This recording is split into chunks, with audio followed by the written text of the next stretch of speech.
ವರ್ಷಕ್ಕಿಂತ ಒಂದು ಅಪಾಯಿಂಟ್ಮೆಂಟ್ ಸಿಕ್ಕಿಲ್ಲ. ಯಾವುದು 90% ಅಪಾಯಿಂಟ್ಮೆಂಟ್ ಎಲ್ಲ ಲಿಟಿಗೇಷನ್ ಆಗಿದೆ. ಕೋರ್ಟ್ ಕಚೇರಿಗೆ ಹೋಗೋದು, ಫ್ರೀಡಮ್ ಪಾರ್ಕ್ ಹೋಗೋದು, ಎಲ್ಲ MLA ಮಿನಿಸ್ಟರ್ಗಳ ಕೈ ಹಿಡಿದು ತಿರುಗಾಡೋದು, ಈ ರೀತಿ ಚಪ್ಪಲಿ ಹಾಕೊಂಡು ತಿರುಗಾಡತಕ್ಕಂಥ ಪರಿಸ್ಥಿತಿ 190% ಅಪಾಯಿಂಟ್ಮೆಂಟ್ಗಳಿಗೆ ಪರಿಸ್ಥಿತಿ ಬಂದಿದೆ.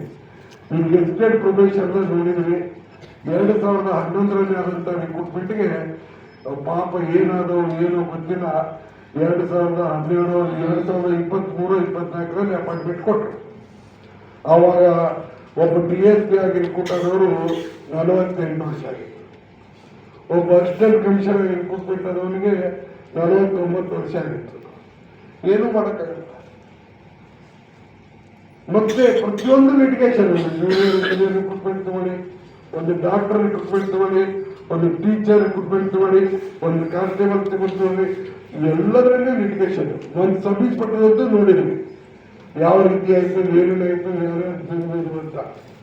ಆದ್ದರಿಂದ ಮತ್ತು ಇದೆಲ್ಲೇ ಮತ್ತೆ ಬೇರೆ ಬೇರೆ ರೈಡರ್ ಅದಾವ. ನಾನು ಅವ್ರ ಬಗ್ಗೆ ಮಾತಾಡೋಕೆ ಹೋಗೋದಿಲ್ಲ. ಸಾಧ್ಯ ಆದಷ್ಟು ಮಟ್ಟಿಗೆ ನಿಮ್ಮಲ್ಲಿ ನಾನು ಕೇಳ್ಕೊಳ್ಳೋದೇನೆಂದರೆ, ಸಾಧ್ಯ ಆದಷ್ಟು ಮಟ್ಟಿಗೆ ರಾಜ್ಯ ಹೆಚ್ಚಿನ ನಿರೀಕ್ಷೆನ ಇಟ್ಕೊಳ್ಬೇಡಿ. ಖರ್ಚಿಗೆ ಖರ್ಚು, ನಿಮ್ಮ ತಾರುಣ್ಯ, ವಯಸ್ಸು ಎಲ್ಲ ಹಾಳಾಗುವುದು, ಲಿಟಿಗೇಷನ್ ಹಾಳಾಗುತ್ತೆ, ಮಾನ ಮರ್ಯಾದೆನೂ ಹಾಳಾಗುತ್ತೆ. ಇಷ್ಟು ಮಂದಿ ಮಾಡಬೇಕಂದ್ರೆ ಮಾಡಿ ನಮ್ಮೇನೂ ಅಪೇಕ್ಷೆ ಇಲ್ಲ.